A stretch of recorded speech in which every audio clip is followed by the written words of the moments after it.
Good morning, student. Today we will discuss the chapter 9 solar radiation, heat balance, and temperatures. That is very important chapter for you.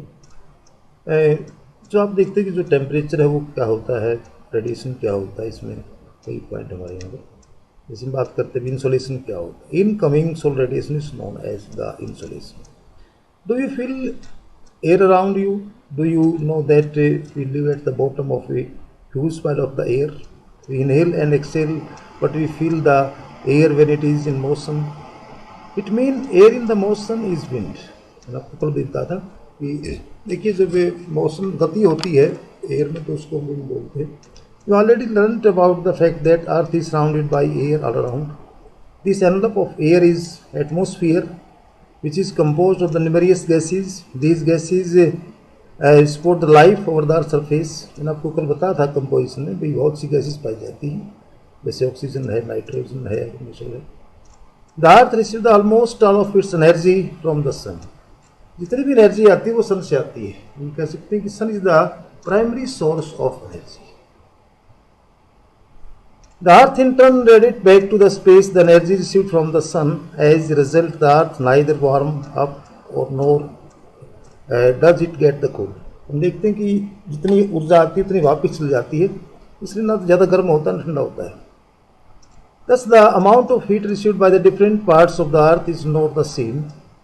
This variation causes the pressure differences in the atmosphere. This leads to the transfer of heat from the one region to the other regions other by the winds. तो यहाँ पर हम देखते हैं कि ये जो सारा का सारा वेरिएशन पा जाता है ना, टेम्परेचर का जो है वो वेरिएशन पा जाता है, रेडिएशन का भी टेम्परेचर पा जाता है. उसके बहुत से फैक्टर हैं, उसके बारे में हम आपको यहाँ बताएंगे. बहुत से इसके फैक्टर पाए जाते हैं, आगे डिस्कस करेंगे. This chapter explain the process of heating and cooling of atmosphere. किस प्रकार से जो है किस प्रोसेस के जरिए जो एटमोसफियर है वो गर्म होता है, ठंडा होता है. This variation causes the pressure difference in the atmosphere. This leads to transfer of heat from the one region to the other by winds. This chapter explains the process of heating and cooling of the atmosphere and resultant the temperature distribution over the earth surface. तो ये था सामने जानकारी. उसके बाद बात करते हैं सोलर रेडिएशन क्या होता है. The earth surface receives the most of its energy in the short wave. बच्चों जो इनकमिंग सोलर रेडिएशन है वो शॉर्ट वेव में आता है. शॉर्ट वेव होती है, एक लॉन्ग वेव होती है. The energy received by the earth is known as income the solar radiation, which in the short term is as the insolation. इसको बोलते हैं insolation के नाम से जानते हैं. As the earth is a good resembling a sphere, आप देखते हैं कि जो अर्थ की जो शेप है वो स्फेरिकल है. The sun rays fall obliquely at the top of the atmosphere, and the earth intercept a very small portion of the sun energy.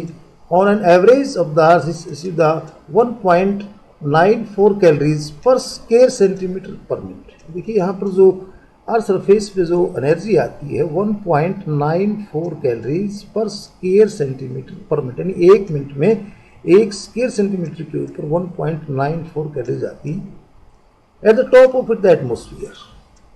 तो देख सकते हैं आप. The solar output received the top of the atmosphere varies slightly in year due to the variation in the distance between the earth and the sun. And during the revolution around the sun, the earth is during its revolution around the sun, the earth is the farthest from the sun, 152 million kilometers on the 4th July. This position of the earth is called the aphelions. देखिए सबसे दूर होता है इसमें और ये 4 जुलाई को होता है. This position of the earth is called the aphelion. उसके बाद अगर हम बात करते हैं हम भी दो डेट यहाँ पर देखिए 4 जुलाई है और 3 जुलाई. The earth is the farthest from the sun 152 million kilometres on the 4th July. This position of the earth is called the aphelion. On the 3rd January the earth is nearest to the sun 147 million kilometres. This position is called the perihelion. इसकी दो नाम दिए गए, नाम याद रखें आपको, एपिलियन और the प्रीहेलियंस. Therefore, the annual insolation received by the earth on the 3rd January is slightly more than the amount received. देखिए ओवरऑल हम बात करते हैं, हमारे यहाँ पर जनवरी में तो बहुत ठंड होती है, लेकिन सितंबर में जो है वो गर्मी होती है. और 4 जुलाई को डिस्टेंस सबसे ज़्यादा होती है अर्थ और सन के बीच में, और यानी 152 मिलियन किलोमीटर है, उसके बाद 147 मिलियन है। तो यहाँ पर है ये 3 जनवरी को। तो 3 जनवरी को ऑब्वियसली जो है सबसे ज़्यादा एनर्जी आपको मिलेगी अर्थ सरफेस पर। However the effect of this variation in the solar output is masked by the other factor like the distribution of land. इसके अलावा और भी बहुत से फैक्टर हैं जो इसको इन्फ्लुएंस करते हैं, जैसे भी land and the sea distribution कितना है। अगर मान लीजिए ज़्यादा वाटर बॉडीज हैं तो वहाँ पर आपको कम मिलेगा। Hence, this variation in the solar system output does not have great effect on the daily weather changes on the surface of the earth. और यही जो वेरिएशन है इसके कारण ही जो है वेदर के अंदर चेंज होता है। देखिए जब एटमॉस्फेयर में अगर बात करते हैं, जो एटमॉस्फेरिक के प्रेशर है वो कहीं पर लो होता है कहीं पर हाई होता है, डिपेंड्स ऑन द टेम्परेचर। और उसके कारण फिर जो है विंड के अंदर मोशन होता है, गति होती है और उसमें बहुत से चेंज होते हैं। तो यहाँ पर हम बात करते हैं variability of insolation the surface of the अर्थ। भी कौन कौन सी वेरिएबिलिटी थे? The amount and intensity of the insolation very during a day, in A season and in year. बहुत सा जो है इसके अंदर देखिए कितनी इंटेंसिटी होती है इंसोलेशन की ड्यूरिंग डे टाइम। जैसे हम बात करते हैं दिन के 12 बजे, तो 12 बजे जो है वो सनरेज वर्टिकल होती है। इसके अलावा जब दोपहर की बात होती कम हो जाती है, सवेरे कम हो जाती है। तो उसमें यहाँ पर ये कुछ फैक्टर बताएंगे। First is the rotation of the earth on its axis. इसका जो मेन कारण है, अभी अर्थ रोटेट करती है अपने एक्सिस के ऊपर। Second, the angle of the inclination of the sun rays. Sun का और अर्थ का, यानी जहाँ पर हम रहते हैं उसका और अर्थ का क्या एंगल बनता है। अगर 90 एंगल है तो वहाँ पर जो है वो ज़्यादा एनर्जी आपको मिलेगी। अगर वो 90 से ज़्यादा है या कम है, ऑब्लिक है, तो उसमें जो है वो कम मिलेगा। The length of the day, जैसे हम बात करते हैं गर्मियों में होती हैं, गर्मियाँ आती हैं तो हमारे पास यहाँ गर्मियों में ज़्यादा गर्मी पड़ती है, एनर्जी ज़्यादा आती है। फोर्थ पार्ट इसमें transparency of the atmosphere and configuration of land in terms of its aspect. उस जो लैंड है उसका कॉन्फ़िगरेशन कैसा है, यानी उसका लैंड सरफेस किस प्रकार का, वाटर बॉडीज कितनी है, कहीं पर ग्रास तो नहीं है। जैसे हम बात करते हैं रेगिस्तान की बात करते हैं तो रेगिस्तान में जल्दी रेत ठंडा हो जाता है, जबकि जो वाटर बॉडीज हैं या जो अन्य एरियाज हैं वो देर से गर्म होते हैं। इसी प्रकार से water takes more time to take heat and cool, वो उससे 5 गुना ज़्यादा जो है वो टाइम लेता है। The last two however the have the less influence, last के जो फैक्टर थोड़ा सा कम इन्फ्लुएंस के फिर भी हैं इनका। The fact that the earth axis make an angle of the 66.5 with the plane of the orbit. Orbit के साथ देखिए जो अर्थ है, अर्थ का भी एक झुकी हुई है, ऐसे नहीं कि बिल्कुल स्फेरिकल तो, लेकिन उसका एंगल बनता है ऑर्बिट के साथ जो है वो 66.5 डिग्री का एंगल बनता है।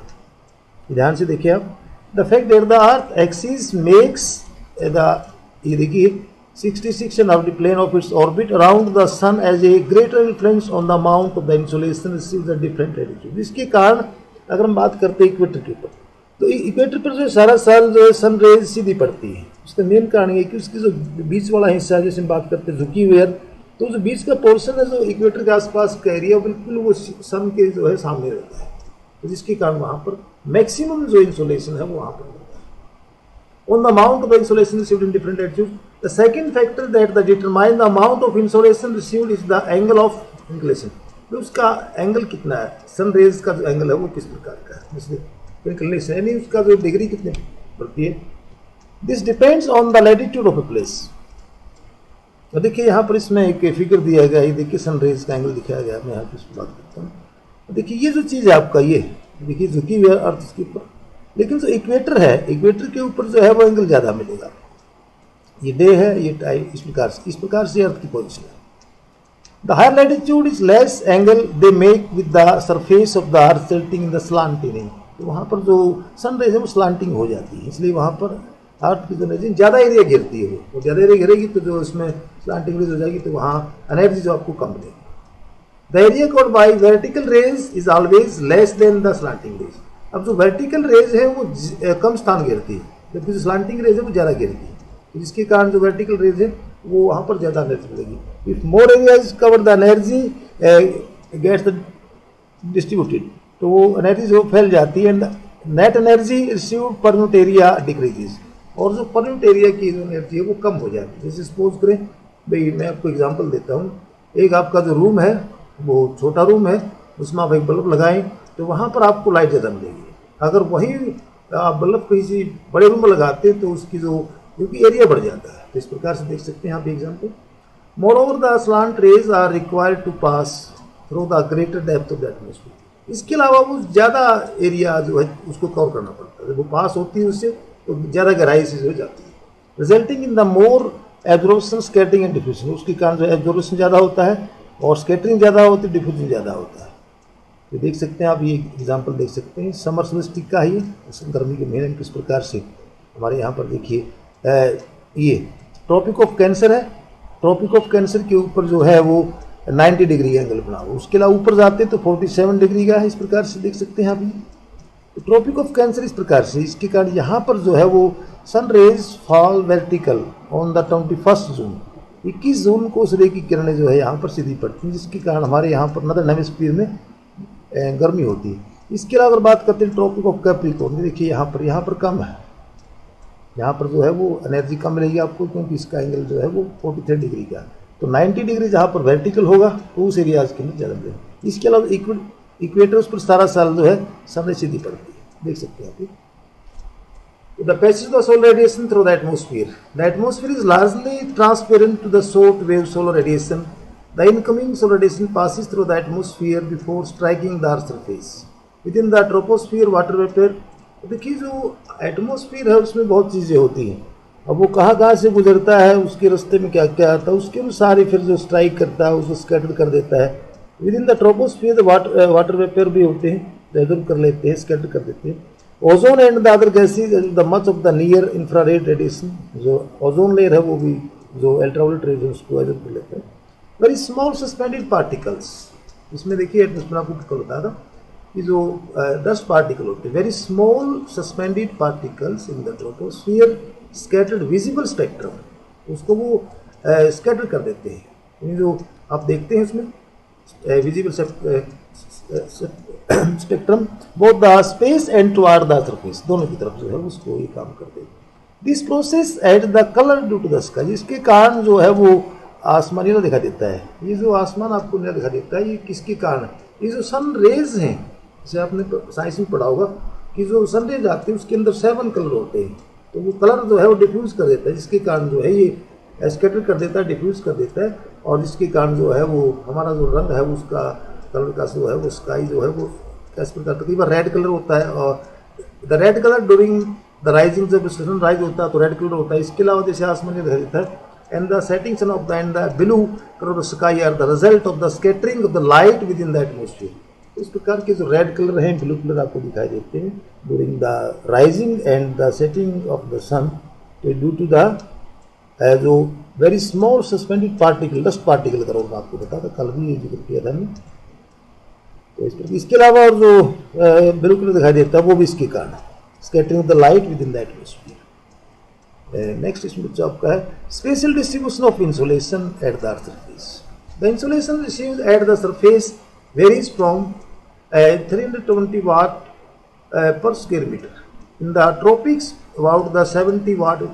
देखिए अलग अलग पड़ता है, इंसुलेशन रिसीव्ड जो है बहुत वेरिएशन इसके अंदर है। 320 watt per metre in the tropics. जो ट्रॉपिक्स का मतलब है मैं आपको बताया था between the tropic of cancer and between the tropic of Capricorn का एरिया है, यानी जो इक्वेटर है उसके, इसमें दोबारा दिखाना सकता हूँ आपको। इसमें ये जो एरिया इसका आपका है, ये जो एरिया आप देख रहे हैं, ये जो प्रकार का एरिया ये, और ये जो एरिया यहाँ पर इसको बोलते हैं ट्रॉपिक, सारा का सारा जो एरिया, यानी इक्वेटर से ये इक्वेटर है और ये ट्रॉपिक ऑफ कैंसर है बच्चों, ये देखो ट्रॉपिक ऑफ कैंसर है, और इस प्रकार ट्रॉपिक ऑफ कैप्रिकॉर्न, इसको बोलते हैं ट्रॉपिक्स। और इसके जो बीच का एरिया है 23 से 66, इसको बोलते हैं टेम्परेट। तो यहाँ पर भी जो है मॉडरेट होता है। और इसके अलावा जो आर्कटिक इससे लेकर के और नॉर्थ तक जो साउथ तक से लेकर के इसको बोलते हैं फ्रीज। तो यहाँ पर सबसे कम जो है एनर्जी शुरू होती है। तो इसमें डिफरेंस है, यहाँ पर 320 है, इसके अलावा ट्रॉपिक्स टू अबाउट 17 पोल्स के ऊपर जो है वो 70 वॉट। तो there is a difference. Maximum में insolation is received over the subtropical desert. अगर हम देखिए यहाँ पर बात करते हैं सब ट्रॉपिकल डेजर्ट में क्या होता है, where the cloudiness is the least, जहाँ पर क्लाउड नहीं होते, मौसम जो साफ रहता है और वहाँ पर रेत भी है। Equator is the comparatively less insolation than the tropics. इसका मेन कारण क्या है कि वहाँ पर गहन जंगल है और उसके अलावा वाटर बॉडीज भी वहाँ पर। Generally at the same latitude the insolation is more over the continents than over the oceans. अगर मान लीजिए एक लैंड मास है, एक वहाँ पर ओशंस है, तो लैंड मास जो है वो ज़्यादा रिसीव करेगा, वो जल्दी गर्म होगा। इसके अलावा जो ओशंस है वो उससे 5 गुना टाइम ज़्यादा लेगा, 5 times. In winter the middle and the high latitude is the less radiation than in the summer. देखो विंटर में बात करते हैं, मिडल और high latitude is the less radiation than in the summer. इसका मेन कारण यही। ये थे इसके कुछ फैक्टर जो मैंने आपको डिस्कस किए बच्चों, ध्यान रखें आप। उसके अलावा मैंने आपको डिस्ट्रीब्यूशन था उसका भी, लैंड कितना, एरिया कितना। अब हम बात करते हैं heating and cooling of the atmosphere. किस प्रकार से जो एटमोसफियर है वो गर्म होता है, ठंडा होता है। आपने बच्चों साइंस पढ़ी होगी, फिजिक्स में पढ़ा होगा। रेडिएशन होता है, कंडक्शन होता है, कन्वेक्शन होता है, एडवेक्शन होता है। ये 4 मेथड होते हैं। इसमें देखिए क्या होता है, कोई भी चीज़ है, सपोज करें मेरे पास कोई चीज़ है, मैंने आपके पास पहुँचानी है, हम बैठे हुए कहीं वाले क्लास में बैठे हुए, तो डायरेक्ट में आपको उसको पहुंचा देते हैं, उसको बोलते हैं रेडिएशन। जैसे जिस प्रकार से टेम्परेचर हमारे पास आता है डायरेक्ट, उसको बोलते हैं रेडिएशन। एक होता है कंडक्शन मेथड, यानी मैंने एक बच्चे को दे दी, आगे उसने आगे आगे करके जो है इस प्रकार से जब 2 बॉडी आपस में मिलती है तो उसमें ट्रांसफर हो जाता है इंसुलेशन का, एनर्जी का, उसको बोलते हैं कंडक्शन मेथड, इन 2 चीज़ मिलती है। तीसरा इसके अंदर जो मेथड होता है वो कन्वेक्शन मेथड होता है, यानी मेरे पास कोई चीज़ है, आप आए और ले गए। जैसे हम बात करते हैं भी एयर गर्म होती है या वाटर गर्म होता है, वाटर जब गर्म होता है तो इस प्रकार से बॉइलिंग करता है, यानी जो गर्म वाटर ऊपर जाता है, ठंडा नीचे आता है, तो उसके अंदर एक साइकिल बन जाता है। इस प्रकार से ये 3 मेथड है।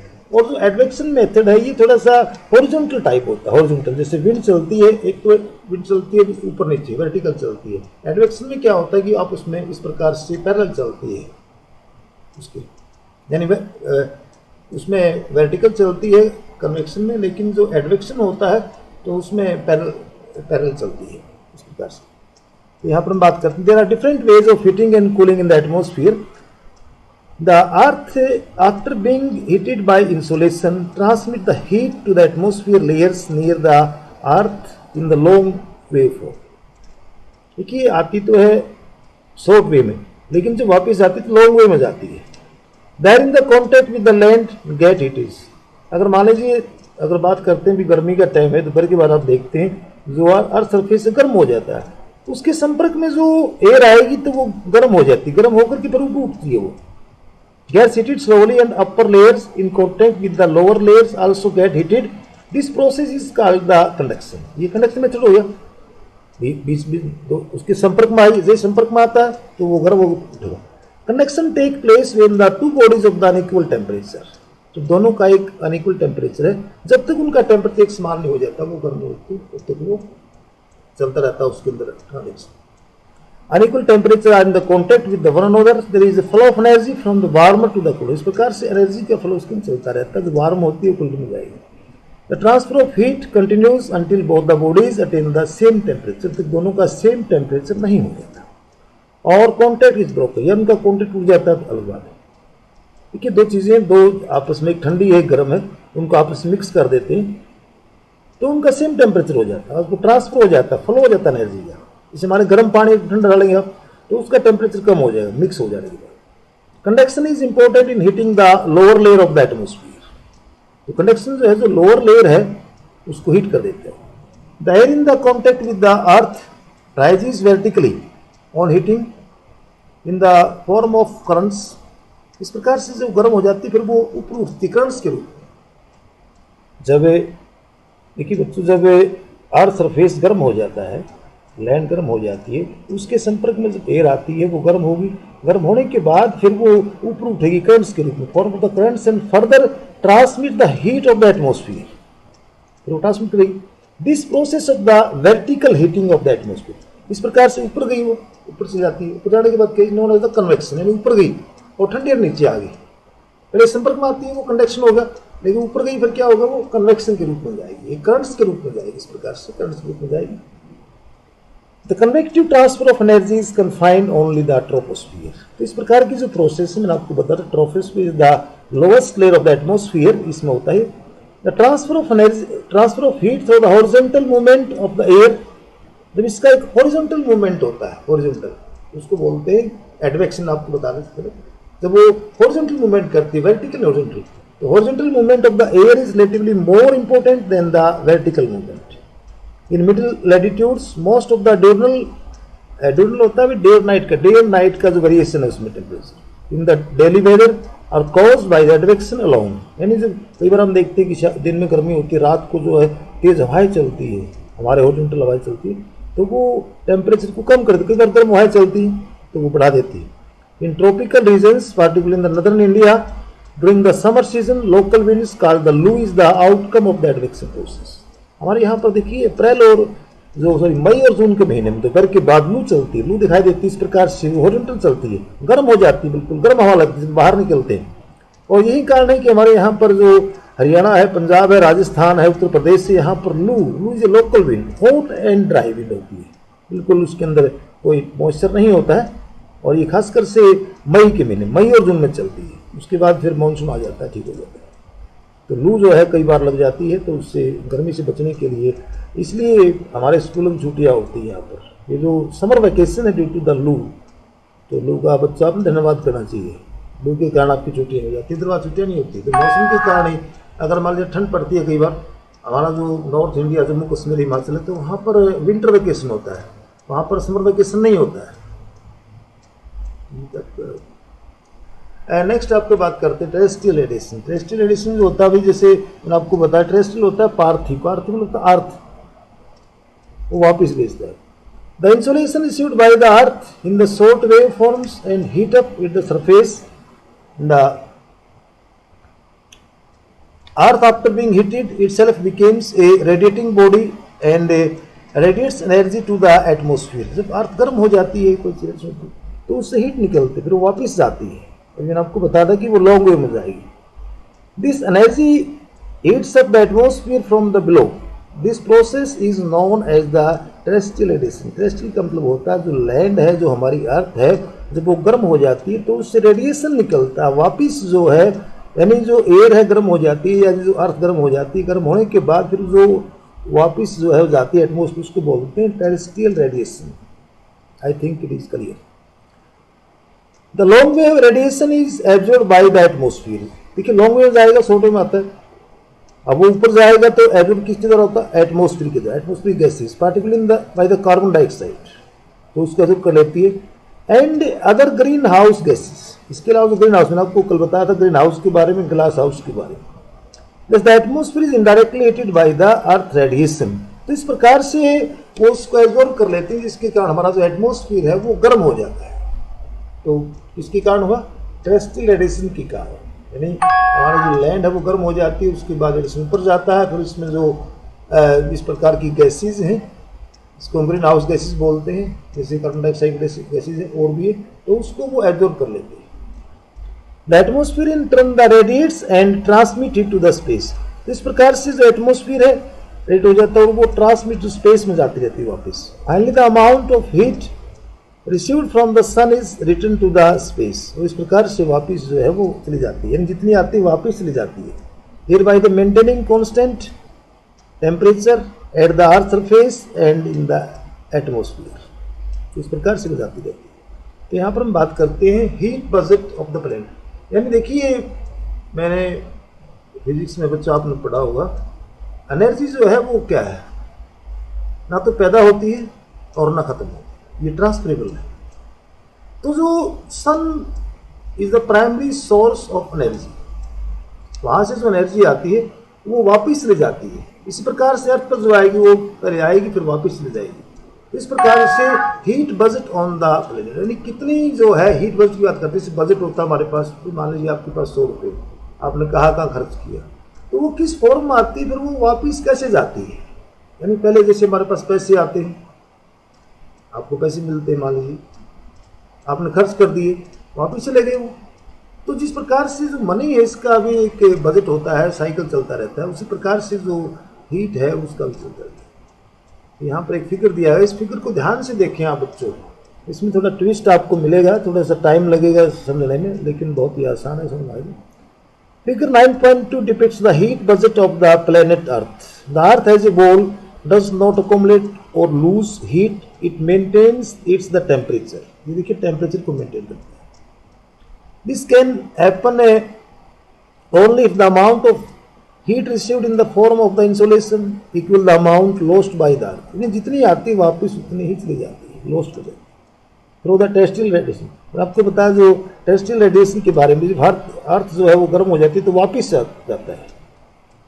Consider the insolation received at the top of the atmosphere. अगर मान लेते हैं भी 100%, 100% वहां से चली, while passing through the atmosphere some amount of energy is reflected, तो वहां से गुजरता है तो एटमोस्फियर में जो है वो एनर्जी वापस ले जाती है, रिफ्लेक्ट हो जाती है। While passing through the atmosphere some amount of energy is reflected हो जाती है, स्कैटर्ड हो जाती है, एब्जॉर्ब हो जाती है। देखिए ध्यान से, अब यहाँ पर देखिए जैसे इसमें दिखाया गया फिगर के अंदर, आप ध्यान से देखिए तो ये reflected by the space, by clouds, by the earth, ये देख सकते हैं आप, स्कैटर्ड टू द स्पेस। ये देखिए इस प्रकार से जो है ये कितने यूनिट इसमें से 100% था, इसमें से 35% जो है ये स्कैटर्ड होगी स्पेस के द्वारा और reflected by the space, clouds, अर्थ।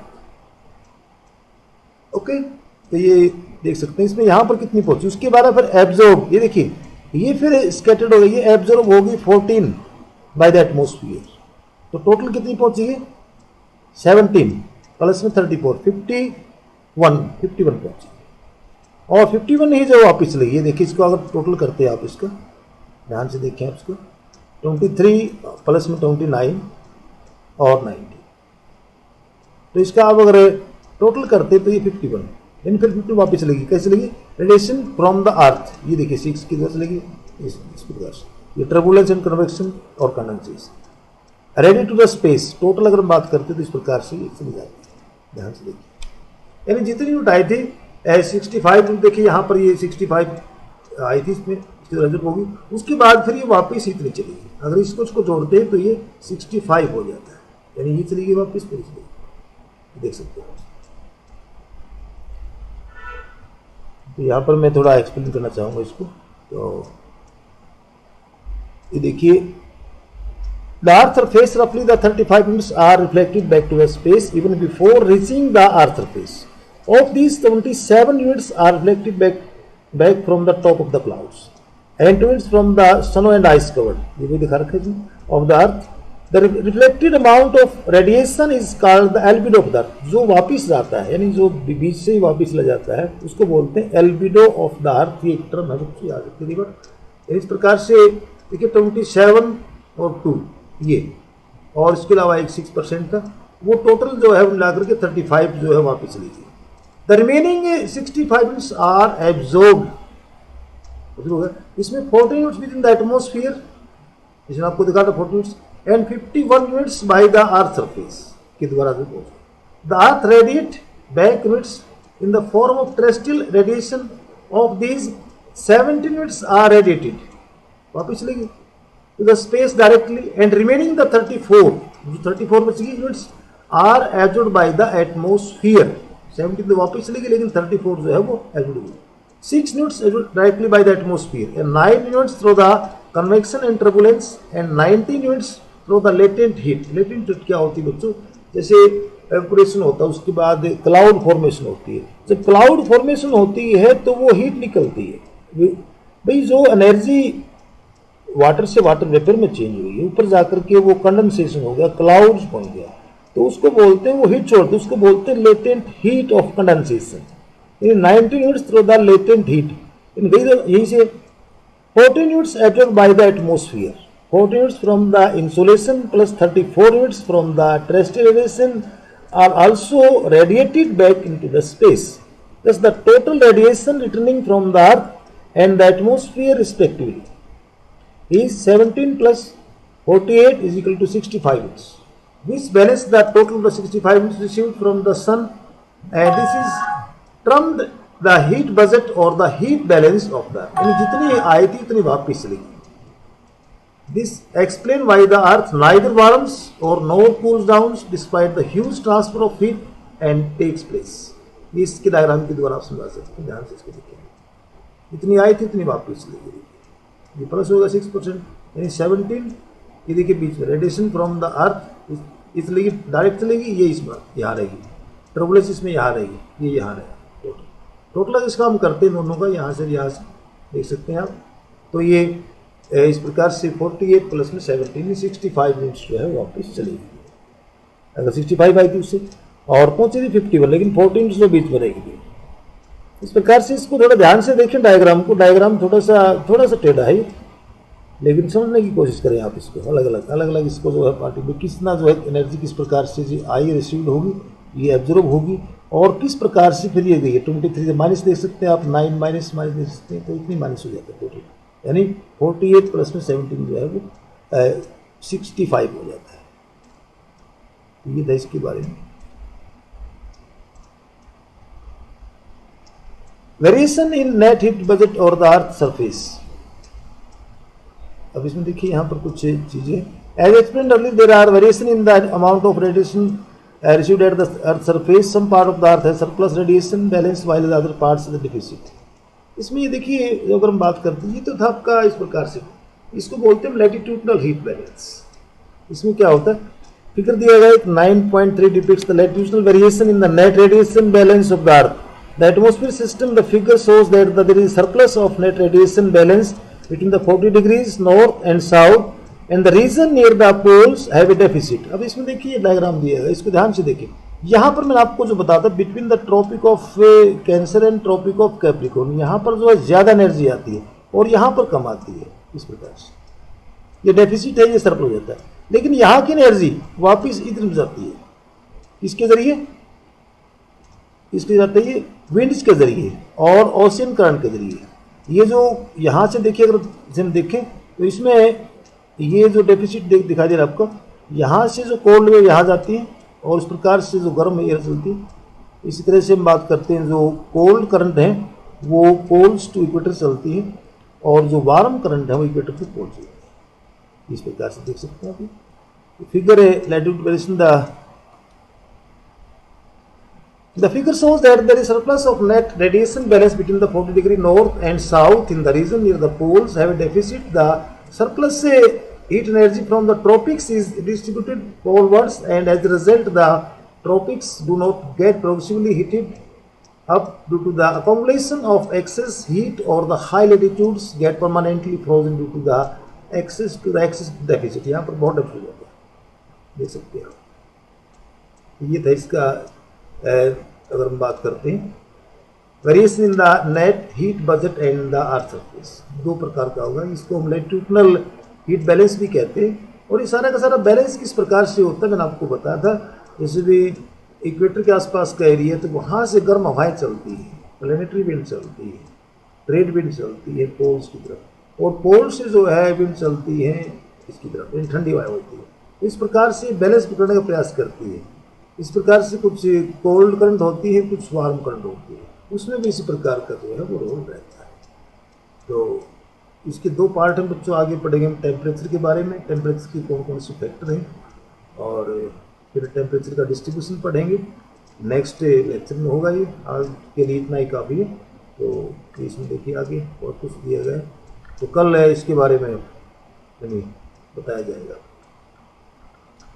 तो आज हमने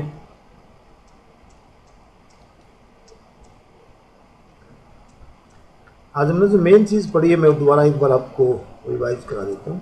एक तो ये था हीट बजट बैलेंस है हमारा, यो इसको बोलते हैं हीट बजट। एक था आपका लैटिट्यूडनल हीट बैलेंस, इस पर दिखा देना आपको।